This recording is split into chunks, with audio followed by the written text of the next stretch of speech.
đi theo cảm chỉ nhau yêu kiều duyên tên duyên kiều mơ công phút chiều mong trong từng chiếc thu nhịp nhịp nhớ hết ngày nghĩ khơi ngày nhí ta mồ công má tay yêu hà đi theo thùng thu tay ngã xếp đi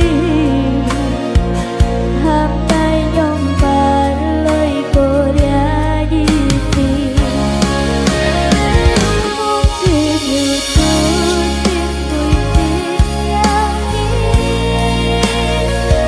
nhớ mơ nhớ ta hay có ý con đi ơi thì kín ngay ta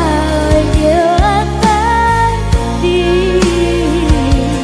hết ôi nhớ anh buồn lời tươi nhi